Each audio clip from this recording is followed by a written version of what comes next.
The wedding hall shimmered with white lilies, golden sashes, and chandeliers dripping crystals like frozen tears.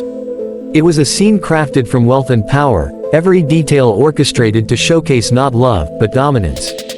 And at the heart of it all stood Clarissa Pennington, the bride, draped in a $30,000 designer gown, her blonde hair pinned into a royal chignon, lips red as warning signs. Her eyes scanned the room like a queen inspecting her court. She had everything: a billionaire fiancé, a guest list loaded with politicians, executives, and old money, and a ceremony set to be broadcast on an elite society's live stream. The one thing she hadn't accounted for was a maid named Althea. Althea was young, black, and new to the estate staff. She'd been hired by a third-party agency just 2 days before, brought in to help clean, run errands, and stay invisible. But invisibility was never something Althea wore well. Even in her plain uniform, with her tightly coiled hair pulled back and calloused hands from scrubbing marble floors, her presence felt grounded, like a tree that had refused centuries of storms. There was something in her eyes. Defiance, perhaps, or just truth, standing unshaken in a room full of people pretending. The issue began small. A dropped champagne glass near the bridal throne. A guest glanced, Clarissa clicked her tongue, and Althea was summoned like a servant in some pre-Civil War fantasy. She arrived with a cloth, bent to kneel, and cleaned swiftly, efficiently. But Clarissa wanted more. She wanted a scene. Power didn't feel real unless someone bowed to it. "Stop right there," Clarissa said, her voice sharp but laced with that saccharine southern charm that wrapped cruelty in a smile. "Before you finish, show some respect." Althea paused, cloth still in hand.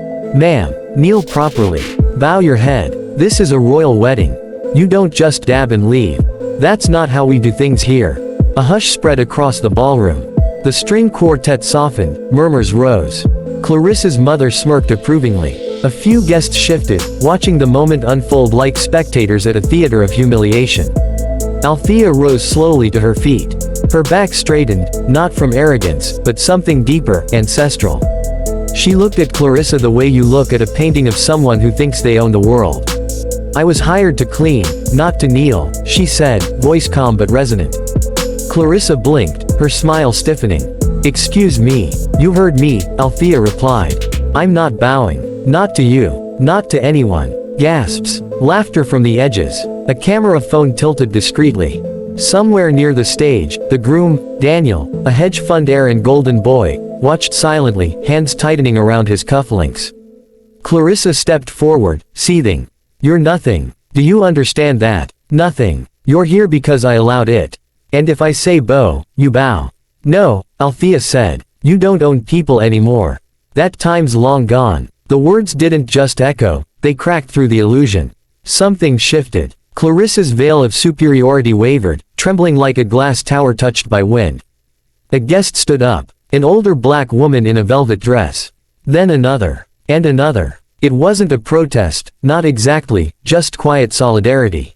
Their silence shouted. Althea had ignited something more than defiance. She had pulled the mask off an old, ugly truth that many had learned to ignore in favor of champagne in place settings.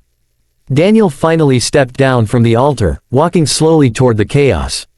He looked between his bride and the maid. His jaw worked back and forth like he was trying to chew through centuries of expectation. "Clarissa," he said, tone neutral.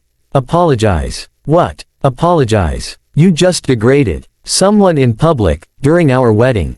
You made this ugly." "She's a maid," Clarissa hissed. "You're defending a maid." "I'm defending a human being," he replied. "Someone who showed more dignity in 5 minutes than you have all year." Clarissa's face turned crimson. Her hands curled into fists, bouquet falling to the ground. "This wedding is over," she shouted, voice cracking.